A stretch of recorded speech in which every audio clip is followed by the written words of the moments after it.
Usually I do pray before I speak, but I already prayed earlier, so we got that covered. Just so you know, it's a separate slideshow behind the PowerPoint. You can go ahead and put it up. Oh yeah, there we go. All right. So my Zambia mission trip, I'd love to go ahead and start off with really just why my school went. We went to the Mwami School of Nursing out right near the southeastern border of Zambia. It was a very rural area. There was not many. I think the biggest city around was smaller than Boulder with 3,000 people. So it was a very small town, and it took around 2 hours to drive there just through the forest. But we went to the Mwami School of Nursing, and it is a college that teaches the local people in the area, Adventist nursing so that they can go and maybe go to different parts of the world or different parts of Africa and kind of, spread their love of God and heal people through what they've learned there. The first thing that I'd like to speak about during my mission trip is that we went and did some elementary school outreach. And this was absolutely one of my favorite parts. Can you turn off the center light? Maybe we can get a better projector. But that was one of my favorite parts of the trip. We went out we had a group of 14 students and 3 staff from my school from MBA. And we went out to 2 elementary schools that were right next to the Mwami School of Nursing. And they were both Adventist, of course. And we gave out pencils, rulers, just regular school supplies. And something I'd like to bring up is that when we went there, we didn't really think about what we were giving. That was something you could buy at the Dollar Tree for maybe less than $2, And if you could see in the picture on the right side, they were so thankful about a pencil sharpener, and a ruler. And I think that's something that's very important to take away from my trip, is that you can really see how much they appreciate even the little things. When we might just skip over, oh, it's a pen, I'll go buy another one. They might not have the accessibility to go and buy another one. And with us giving them these pencils and rulers, they might be able to use that for another school year, another year to come, before another mission team might come and give them more, or before they might be able to go and get one for themselves. And I thought it was really important to notice that they are so thankful with what little they are given and what little they have. I'll go over this a little more in a slide that talks about the people there that we met. But really, it's just, and it's inspiring in a way on how little things can change the trajectory of, their future as kids. And, some of them, one of the facts I learned there is that a lot of the people in Zambia stop school around 8th grade. They don't even get high school education. Where in the Mwami School of Nursing and the kind of area we were with the Adventist support, a lot of them in that area did get through high school. And they did get a lot more education from things like mission trips and people that were just willing to give. It was really cool to go to the elementary schools and also just connect with the children. We went around to the 2 elementary schools. We were there for almost a day. And it was just really neat. In one of the future slides I'll show, we played a game of Duck, Duck, Goose with, I think, 100 kids. And if that's not impressive, I don't know what is, because that's a giant game of Duck, Duck, Goose, right, guys? But really, it was so fun. They were all, even if they didn't know English, we tried communicating with them, and they understood. And we got to just go and play games and have fun and hang out and connect with the local community, the local kids there. And they had a giant soccer field, and we played with, teams of like 20 kids against 20 kids, all one big game of soccer, And it was just so neat to go and meet the kids there and really go and experience what their everyday lives were like in their elementary school. And something I noticed was also in each classroom, there was one teacher, and one of them had, I believe, 40 kids in their classroom with one teacher, which, that's a lot for elementary school and kindergarten, I think there was one classroom with almost 70 with one teacher, and the principal came to help out sometimes. And it's really just impressive because they were all so behaved. They didn't act up. They weren't just yelling and having fun, but they were there and interested in learning because they enjoyed it, because it was a gift for them. And I thought that was really something that was important to notice. I'm going to also, through the slideshow, I'm going to have a question after every slide, and I'm not sure if I put a Bible verse with every single slide, but I do have a question in the Bible verse. So this question is, how can we appreciate what we have? I think it's really important to notice that, sometimes we get so caught up with what we have that we don't learn to appreciate the gift of maybe having a pencil and paper, or maybe the gift of having an iPhone, being able to talk to people across the country when they might not talk with some family for years, right? I think it's really important to notice that even the little things are things that we all need to appreciate, and that was one really big thing for me. The verse that I chose to correlate with this is Ephesians 5:20, and it's always giving thanks to God the Father for everything in the name of our Lord Jesus Christ. And it's a simple verse, but we should always give thanks for everything that he has supplied for us, or everything he's helped us gain.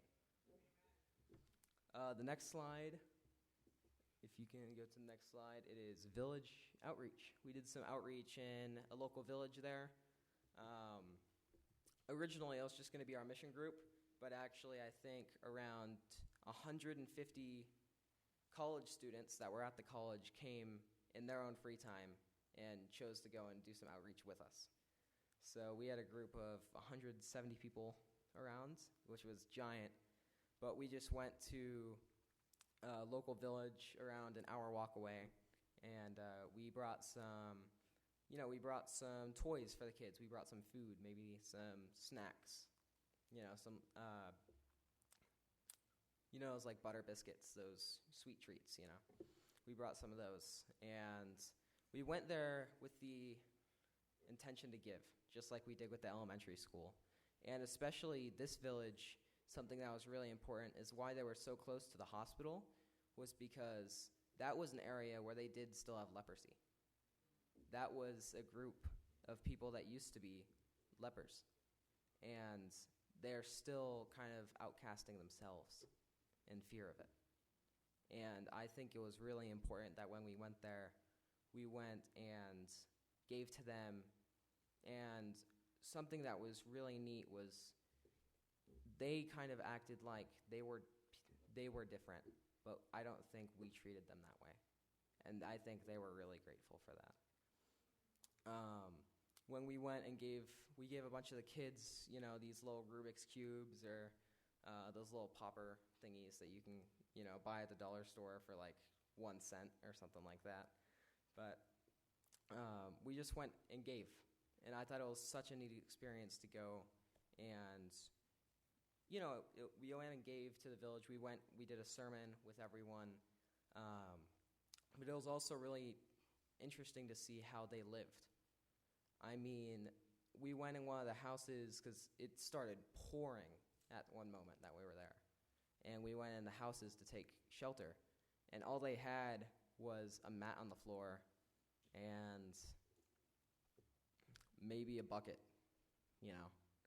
And that's all they had in this mud house. They built everything by themselves from either sticks and straw or made mud bricks, with the stuff they had around them. I don't think I saw even a bike in that village. And that was something that was kind of crazy to me. is that they had so little because of how they thought they were, or because of how they might have been outcasted by others. And I think it's really important to show in this moment that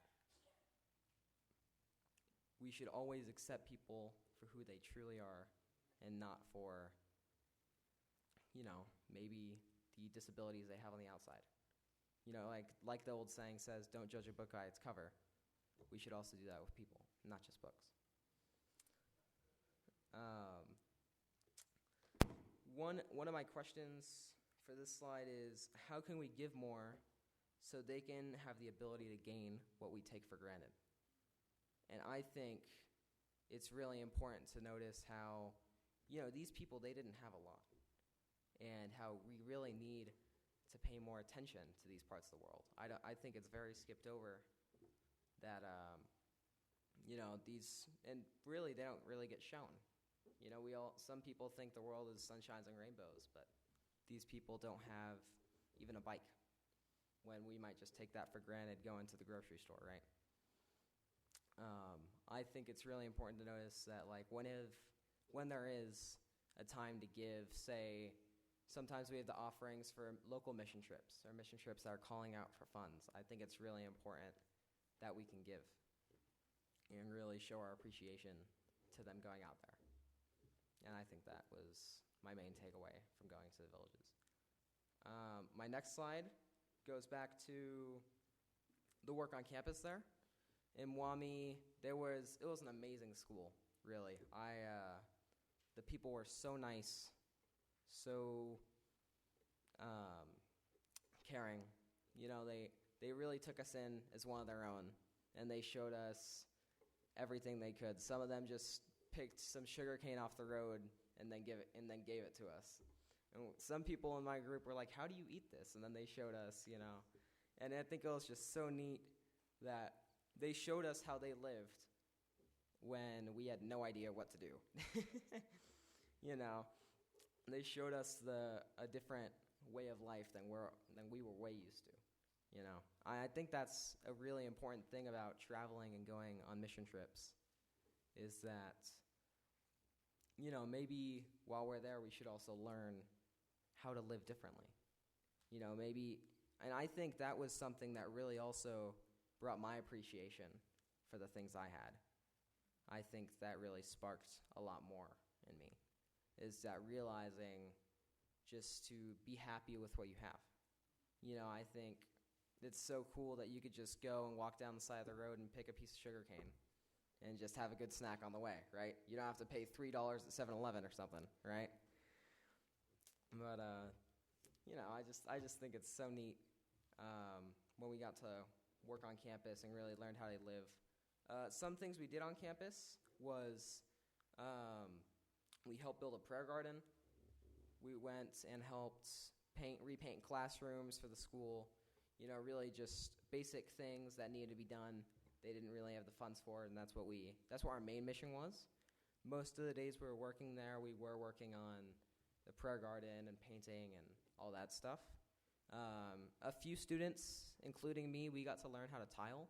I thought that was really cool. So, I can go and tile a bathroom floor or something now. And I'm not saying I'm working for money, but, yeah. Maybe not yet. But I just think it was a really neat skill to learn, And I also we learned how to mix cement by hand. Never doing that again. Trust me, that was very difficult. That had my back hurting for a few days afterwards. It's a difficult process. That's all I'm saying. But it was really neat, learning with the tools that they had. We just get jobs done with excavators and all the modern stuff we have, when they had a stick with a shovel sticking out this way, and you had to hit it into the ground and then pull up the dirt. You had to get every single spot. And it was really humbling, I guess, to show, how much work they had to put in for everything that they had when we had things much easier, right? I think that's a main topic of really my mission there, was realizing how easy we have it, you know.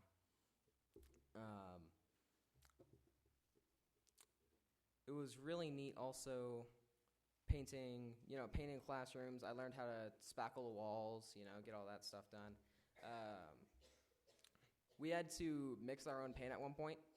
They just had the supplies to make the paint. They didn't have it mixed, so we just we brought it to a work site, started mixing. It was really neat. Took a lot of work, but it was fun. And I really enjoyed mainly, going with my friends and working on that. And it was really also just getting to know the people that worked there, that went and did the construction and all that stuff. That was one of the biggest jobs, I think, in Zambia, was doing construction and stuff like that, just because of how much they need it, I guess.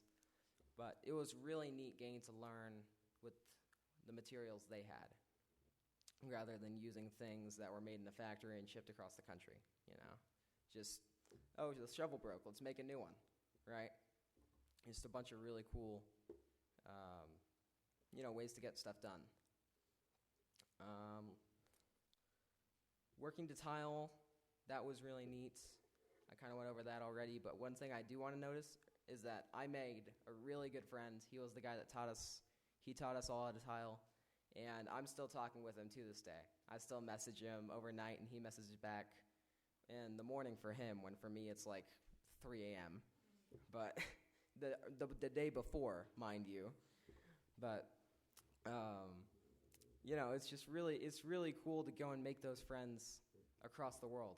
I still talk to him to this day. He's like, man, have you done any like work and stuff like that? I've been like, yeah, I've been painting. Me and my mom we have a casita in our garage, and we're kind of working on that. So I've been like, yeah, I'm painting this room, and stuff like that. And he loves sharing his work and what he's learning. He wants to also be a nurse, so he just started taking classes at the college. But he's been working there for a while, and he's having a great time. It's just so cool to go and make new friends from where you'd never think to meet someone. I never thought I'd still be talking with someone in Zambia today, but I am, If we go to our next slide, this kind of ties in with it. It's the people of Zambia. And this has a picture of the starting of the Duck Duck Goose game. You could see the kids running around. That was kind of when it was like 5 to 10 people, and then it just grew over time. But it was really neat just going to get to meet the people and go there and really experience it. One of the main parts that was so neat was just how, caring and kind they were.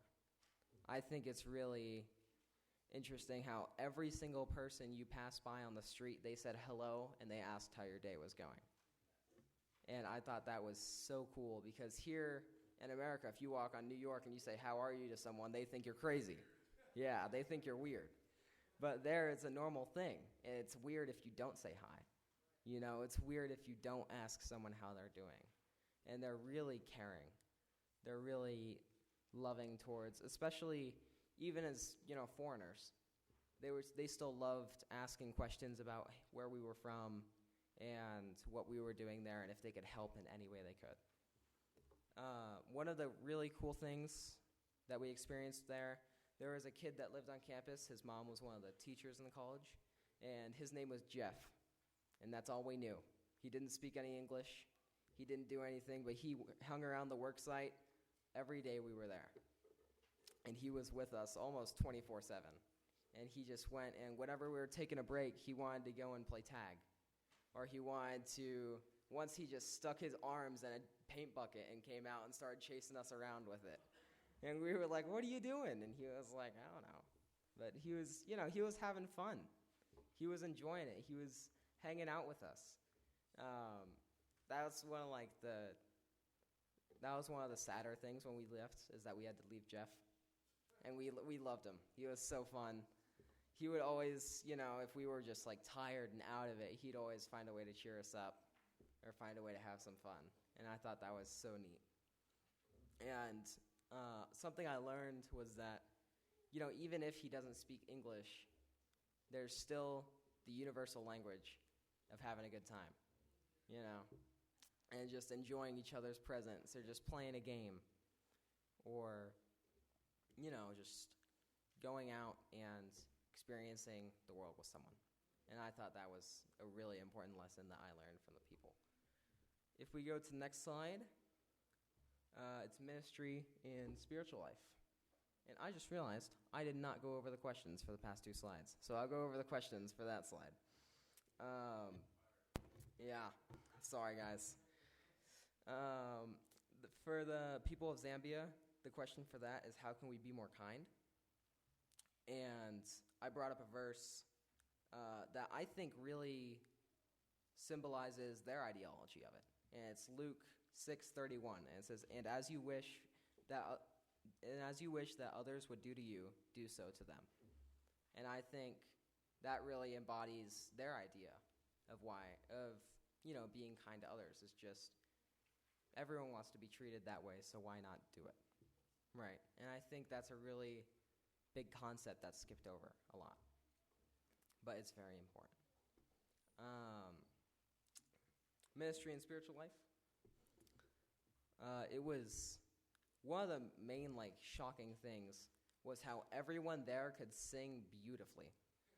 I thought that was so neat. Our church services every Sabbath that we were there for the 2 Sabbaths, I think it lasted 3.5 hours. And that is a long church service. 2 hours of it was worship. 2 hours of just singing and praising the Lord. And I thought that was so neat. And they still had Sabbath school before. So for some people, they might have been there for 4 or 5 hours, And it was just so neat to, they had a song leader that would go and say a lyric, and then everyone else would join in. And it was so beautiful. And I do have a clip on my phone of it. I don't think I have it in the slideshow, but if you want afterwards, I can play it for you and you can listen to it. It's so neat. It was really just such a beautiful sound. They were so passionate about everything they talked about and really just their worship. Something that was cool was the last Sabbath we were there, I got to actually meet the director of the Africa division for the SDA Church. He went there to go and see how Mwami was doing and if they needed more support. But he also gave a really fantastic sermon about how we can be more thankful. And I thought that was so cool. Just, getting to experience their worship and getting to experience how they live their spiritual life and learn from it, especially. I think something that's really passed over is we might not worship enough. Or we might just say, yeah, we're worshiping and not really think about it once or twice, But really, it's the importance of saying thank you. Or it's the importance of thanking God for these blessings and these earthly things that he has blessed us with. Or maybe just the people around us, our families, our friends. And I think that's something that's really important that I learned from it.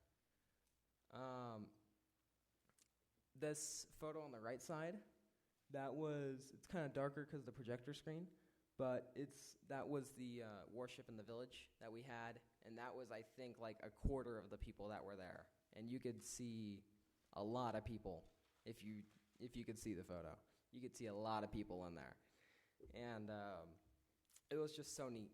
We led a giant sermon there, and we went, and on the left side, the guy that's up there speaking, that's Tommy. He was a senior in my school last year, and he actually wants to be a pastor, and he did an amazing job that night on just preaching about why we were there and how much it's changed him.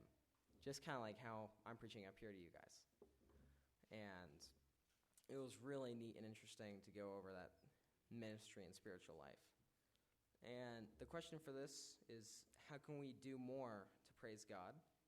And the verses that I found was Matthew 25:34 through 40. And that is, Then the king will say to those on his right, 'Come, you who are blessed by my Father. Take your inheritance, the kingdom prepared for you since the creation of the world. For I was hungry, and you gave me something to eat. I was thirsty, and you gave me something to drink. I was a stranger, and you invited me in. I needed clothes, and you clothed me. I was sick, and you looked after me. I was in prison, and you came to visit.' Then the righteous will answer him, 'Lord, when did we see you hungry or feed you, or thirsty and give you something to drink? When did we see you a stranger and invite you in, or needing clothes and clothe you? When did we see you sick or in prison and go to visit you?' The king will reply, 'Truly I tell you, whatever you did for one of the least of these brothers and sisters of mine, you did for me.'" And I think that really also sums up not just ministry, but going out on these mission trips and going out and giving what we have. And that really just shows that even if you're doing it out of the kindness of your heart, you could still be doing it and doing it for God, right? And giving out. And yes, there's these missions that go and they give people food and water and they give them education. But I think it's also really important to go and teach about God and give the Spirit of the Lord through you to them. Our next two slides are going to be a little more about just what I noticed and kind of the more fun things we did. So far I've gone over all the work we did in the ministry and stuff. But we did go, at the last 3 days of the trip, we went to a safari tour. Or we went on a safari tour and then to the safari lands. It was really neat. So this one, that's annoying. It's too dark for the projector, but it's beautiful photos. And it just talks about, the beauty of Zambia. Zambia, it was, I think, the most beautiful place I've been. And especially coming from the desert where they have natural trees, quite impressive, I know. It was really a culture shock for me, or a environmental shock, I guess. It was really neat. I think I got 1,000 photos while I was there. And I think 75% of them were of the nature and were of, the amazing view and the amazing sunsets. I swear one of the nights there was a sunset and I thought I was in The Lion King. So that's how beautiful it was. It was so neat to go, and one thing that we did do was every dinner we went outside and ate and watched the sunset. And I thought that was a really cool thing that we just did as a group. And we just enjoyed, each other's presence and enjoyed what God has made for us right there in the side of our eyes. And I think that was really neat. So beautiful there. There were giant bugs. That was cool. We had, kind of cool, I guess. We had a friend who tamed praying mantises. I don't know how he did it, but he literally had 4 on his hand at one point. Crazy guy. But it was just, it's completely different over there. And it was so neat to go and experience the beauty that's there and experience, the animals and the life. And I think it's really important to note how a lot of the times, especially in the desert, we skip over the beauty that God made right before us. And there's a lot of people that travel here just to, go and see Red Rock or go and see the beautiful sights, and they might come from across the country when we just take it for granted every day, and we're like, yeah, it's dirt. But it's dirt, and it's beautiful because God made it for us. And I think that's a really important fact that we should pay attention to. The question for this slide is, how can we see God more in our everyday lives? I think the key to that is watching the sunset or the sunrise or going outside and just being there for 10 minutes maybe. Or maybe just going in the middle of nowhere and looking around you. Or even looking out the window and just seeing what's there and what was given for us.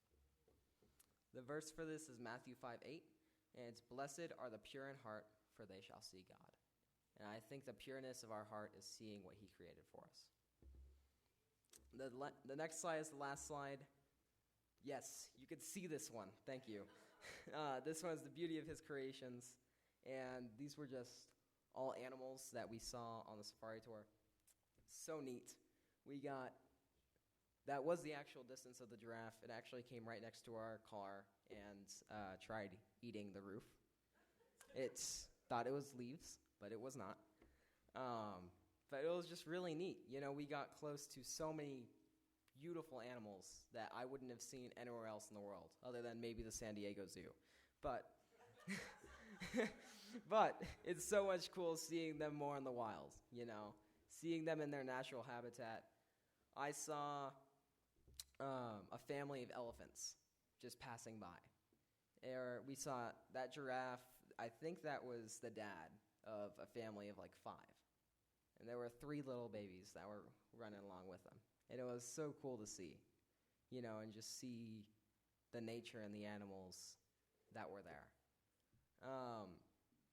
The leopard, we also saw some leopard cubs. We saw 2 of them hanging out. One of them tried jumping into the vehicle. That was kind of scary because we weren't sure what he was going to do. But, they like to explore. They like to hang out. And, they're living in, that's what they do, But just seeing them in their natural habitat is so much more of an experience than I think I could describe in words or photos. I mean, it's so cool seeing, just hippos in the water, or seeing them really live their lives and not caring about a thing in the world. I think that's why the hippo is one of my favorite animals, is that it can do anything it wants and nothing can stop it, Don't go near him, though. Don't do that. But I think it's just so cool to go and see the animals that were there and just go and experience everything that we got to see. And the last question I have for you is something that we all ask ourselves, and I think it's, how could God have made these creations? And I think it's really important that we notice that, yes, he just spoke them into existence, but he spoke every single detail about them, just like he spoke every single thing about us into existence. And I think it shows how much more he cares for us by the fact that he pays attention to every single detail. One really cool fact that I learned is elephants actually walk silently because they have pads on the bottom of their feet that when they step down, it expands so it doesn't make noise. That was something I learned that was so neat, and you could not hear a footstep when you were right next to them. And that was really impressive. And I think that just goes to show more my point of how God spoke that into existence. He paid attention to those little things. And that just makes you wonder how much more he could have cared about us when he made us in our brilliant minds. The last verse I have for you is Psalms 104:21. And it's, the lions roar for their prey and seek their food from God. And that's because God provides for us all. And that's my sermon. Thank you very much.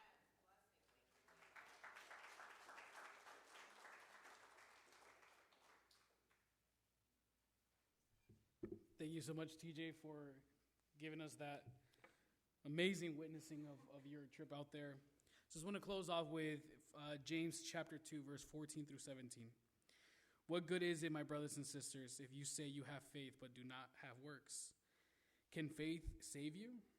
If a brother or sister is naked and lacks daily food, and one of you says to them, go in peace, keep warm and eat your fill, yet you do not supply their bodily needs, what is the good on that? So faith by itself, if it has no works, is dead. As Christians, we are not only to proclaim, but to actually act on our faith, to act on witnessing to Jesus. And thank you so much, TJ, for not only proclaiming to be a Christian, but actually acting like a Christian. And to all those who have been in mission trips. So let's close with a word of prayer, church. Again, we have fellowship potluck right after this. Please stay for that. We have Wednesday night prayer meeting. We're doing Galatians chapter 3. So Alyssa, you are double prepared. So Galatians chapter 3 this Wednesday, and communion next Sabbath. We will begin at 10:45. Let's bow our heads as we close with a word of prayer. Father, thank you that through TJ's message, you have reminded us of the amazing God that you are. The amazing God because you provide everything that we need. And although we have been blessed with so many blessings, there are people across the world, even here in our own streets, that sometimes don't even have water to drink. So we want to praise you for the blessings that you give us, but also ask for those who don't have as we do.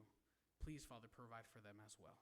As TJ read, just as you provide for the lion, provide for us too, Father. And whenever we have an opportunity to be witnesses for you, to be missionaries for you, even if it means being witnesses here in Boulder City and not across the country or across the world, Father, please give us the desire to tell others the amazing God that you are. Bless this Sabbath. Thank you so much for church, for its leadership. Bless this community. And we ask all this in your name, Jesus. Amen. Happy Sabbath. Blessings to you all.